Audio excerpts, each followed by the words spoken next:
comeback mo, di ba? Paano Yes. saan ka ba lumipat ka, di ba? Hindi naman ako Pahinga lumipat. Parang Gumawa nag-try ka ako ng ng project. isang show sa TV5. Oo. That was the time when my contract expired with GMA. Ay, isa lang ba ginawa mo? Isa lang naman. And then bumalik ulit ako sa GMA, pero the first show na ginawa ko was Artikulo 247. Oo. Nung pagbalik ko. And that was 3 years ago na. So, in between, yung 3 years, ano ginawa mo? Nanay! Hindi mo pwede Hindi, magpakananay. I mean, tumanggi ka ba sa work muna? Or wala Tumanggi din lang? ako. Ha? Hindi lang ako ready pa. 3 years, Kare? 3 years, hindi talaga ako tumatanggap ng kahit anong serye. Pero di ba very Hindi ko pa emotional ka kaya. nung offer sa'yo? Sabi mo nga, parang feeling mo, akala mo hindi ka na makakabalik sa swimming. Parang siguro nung time din na yon, naglaylo din yung career ko, di ba? Tapos, yun nga, parang hindi na rin ako masyado nakakakuha ng mga leader roles, ganyan. So parang feel ko, ito na ba yung time na magiging, ano na ba ako, full-time mom na ba talaga ako? Ito na ba yun? At talaga, naisip mo na rin. Oo, baka ano na, kailangan ko nang magpahinga from showbiz. Pero siguro mas nagkaroon ako ng confidence na bumalik when nag-sign din ako sa Sparkle last year. So nag-sign ako kay Sparkle to be my manager again. Pero galing naman talaga akong GMA Artist Center. Oo.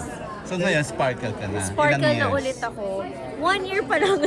I mean, 1 year lang yung sinign ko. Kasi parang sabi ko, pwede bang try ko lang muna kung kaya ko bang ipagsabay. Kasi very focused and hands-on din ako sa baby ko eh.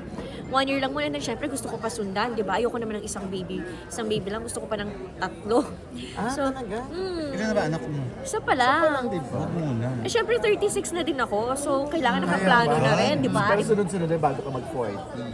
Yes, sana bago mag-40, makarami na ako. Kakamay, ilang years ba ang kontrata mo sa Sparkle? 1 year. 1 year lang 1 hiningi year. ko muna. Para lang itry ko lang muna kung kaya ba ng schedule. Pero syempre gusto ko pa magka-baby. So, plan ko rin after this show, pag natapos, baka mag-second baby na rin ako. Na-meet mo si Mr. M? Hindi pa. Hindi. Wala na siya eh. Wala na siya. Ba't tinatanong ko na-meet? Nung pagpirma niya last year. Nung pagpirma mo Akin last na year. wala. Nag-sign kasi ako last quarter na of 2025. Wala na siya. Fourth quarter. Oo, kaya wala na Dahil siya. sa'yo. Sayang. Sayang no. Uy, walang iya. Kasi sinisimuba ako. Base sa trailer, no? Ba't parang ayaw mo magpatalo ka lang? Siyempre, nape-pressure ako. Parang kailangan ko pantayan yung galing ni Beauty. At saka, ito nga yung comeback ko. So parang sana after nito makita ulit nila na, pwede pa pala si Chris. Ano pa pala siya, may marunong pa rin umarte. Siyempre gusto ko pa rin maging artista, magsunod-sunod pa rin yung shows or kaya movies. Gusto ko lang yung napapahinga-pahinga sandali. Pero siyempre gusto natin nakakagawa pa rin tayo ng ano. Comment mo, fan ka daw ng Mr. ni Beauty. Ala, grabe naman. Yun nga, gulat nga ako, di ba? Parang mas na-pressure ako lalo. Parang nahiya ako. Nahiya ako. Pero, nakaka-touch naman. Kasi nga, parang nung bumalik ako, parang nangangapa pa ako. Sa totoo lang, medyo nanibago din ako. At saka, sabi ko nga, parang hindi na ako kasing sharp and enthusiastic katulad nung mga dati kong ginagawa. Kasi parang syempre tumatanda na rin ako, di ba? So, medyo yung memorization ko, bumabagal na din. Pero siguro na-appreciate lang nila na, siguro nakikita rin ni Beauty na ini-effortan ko talaga yung mga eksena, pinag-aaralan ko talaga yung scripts, halos hindi mo ako makausap sa set. Talagang lagi lang akong mag-isa, na-isolate ko yung sarili ko kasi very focused talaga ako, ganun. Grace, may kontak ka ba or friends ka pa rin ba sa batch niyo ng Starstruck? May kaibigan ka pa sa batch niyo o wala? Parang si Charisse na lang nakakausap ko. Si Jewel Mish, minsan-minsan. Silang dalawa na lang. Aljur batch mo, di ba? Aljur!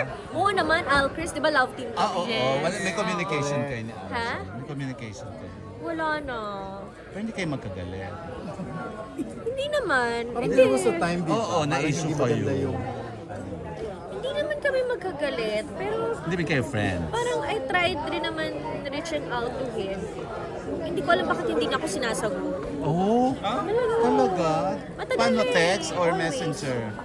Parang text, Viber. Dead na ganun. siya? Kasi parang gusto ko siya, matagal na to, parang gusto ko siyang i-guest sa YouTube channel ko. Then parang wala, hindi niya ako Baka pinapansin. mali nagpalit ng number. Hindi eh, kasi minessage ko pa si Vin.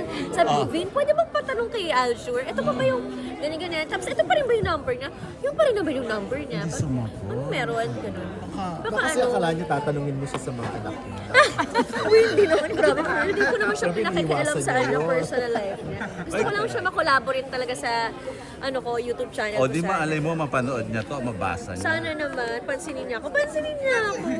Tapos- Ewan ko what happened. Pero napansin ko rin na parang he started unfollowing me. Ay, Bakit? but may Ano something, ginawa? Chris. Meron siyang sama Ay, ng in-unfollow loob ko na rin sa'yo. siya. Ilan-follow mo Kasi na sandali, din. Kasi bakit, bakit wala naman akong ginagawang ano? bakit hindi ka lang aware pero sa tingin mo bakit? Oo. Diba? Kasi hindi naman niya Ba't kaya gagawin. Sa tingin unfollow? ko lang ha, parang siguro, alam mo naman si Aljo kasi medyo sensitive din siya, di ba? Parang feel ko kasi, nagkaroon ako ng YouTube prank.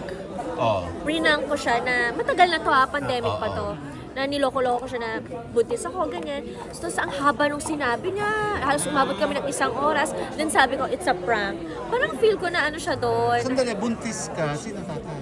Wala pa, prank lang to. Dalaga Pinaprank ka ko lang pa siya sa nun? Oh, dalaga pa ako noon. Binata pa siya.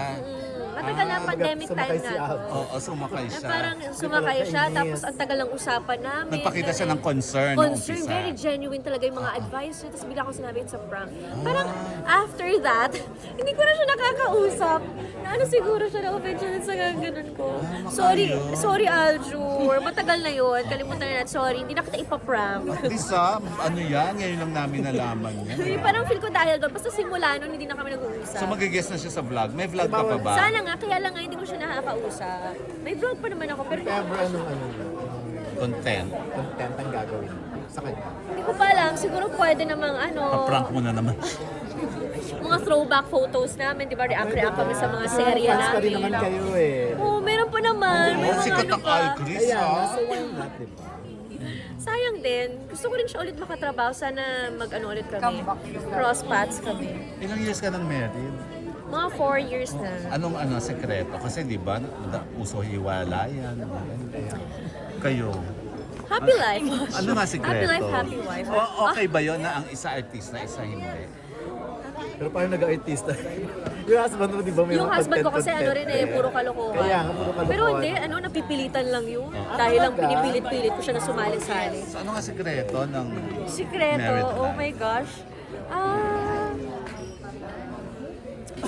Ano ba? Ang hirap kasi. Yung asawa ko kasi very supportive lang talaga eh. Siguro more on napag-uusapan lang kasi talaga namin lahat ng problema, lahat ng bagay. Yun. Communication lang talaga. At saka siguro feel ko din, never kami nagka-trust issues ng asawa ko. Never nagkaroon ng pinagdudahan ko siya. Never din niya akong pinagdudahan sa wala kaming ganong mga third party. Wala talaga. Ang linis talaga ng relationship namin pagdating sa ganun. Wala siyang crush na artista. Wala. Ikaw, Or wala wala siyang crush na ibang tao. Yung ganun. Oo, parang ako lang talaga yung focus na family. Ganyan. Ganun din, pag nakikita niya sa akin, kahit gaano ako ka-close sa mga leading men ko, or yung mga love scenes namin, kahit gaano kadami yung mga kissing scenes na yan, wala, alam niyang it's just work. Diyos ko, yung asawa mo, Martin Del Rosario. Wow. Ang hot, di ba? Diyos ko, yung mga tao nga sa set, naiingit pag may mga kissing scenes kami. Sabi ko, sige, kayo na. Sabi niya talagang gunagano nila ako, uy, si Martin. Ay, okay. Ay. Set. May eksena siyang jubad. Oo. Ay, tawagan mo naman kami. Yun na nga, ang dami ng gusto Ano, may nila. hubad-hubad eksena siya. Ay, marami, Mi. At saka marami kami mga love scenes talaga. Halos lahat ng eksena ko sa kanya, puro mga lap-lap. Talaga, sinlaplapan. Papanoorin ng asawa Kasi mo. kami yung ano namin, yung relationship namin eh, sa characters namin, na ano talaga kami, doon umiikot yung relationship namin, na dadala-dala ko siya sa ganun. Hindi nagbabawal asawa mo sa ganyan. Pinapanood niya yung mga kissing Hindi scene. niya pinapanood. Hindi naman pala niya pinapanood. Kaya hindi niya pinagbabawal. Hindi niya pinagbabawal kasi parang ayaw niya rin na maapektuhan yung work ko na kapag parang magkaroon ako ng restrictions. Ay, hindi po ako pwede sa love scenes. Or, parang ayaw niya na nare-restrict ako. Kasi since kababalik ko lang, parang sabi, sige gawin mo yung dapat mong gawin. Kay Aljur ba kaya mo ito makipag-kissing scene and love scene? Siya ba ang first mo? Ha?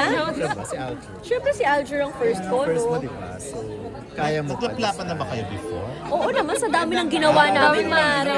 Kasi hindi ka na nga niya sinasagot ngayon. Oo ano? na, baka ewan ko kung papayag pa siya. Saka nasa, anong channel na ba siya? Ano, saan na ba siya? Ito. ba? Anong ginagawa niya ngayon? Charot. Ay, Nandun pa rin siya? Ano siya? Nandun pa rin siya? Bata, ano? At nga, kumakanta-kanta rin kasi siya sa TikTok niya. Salamat. Kaya mo ba or hindi na? Ha? Kaya mo pa. Kaya, work with Aljur? Oo naman. Gusto ko. Isa yan sa mga manifestations ko na sana magka-work kami ulit. Hindi, yung kissing scene niya. Kissing scene. With Aljur. Basta hindi walang magagalit. Seryoso ba si AJ?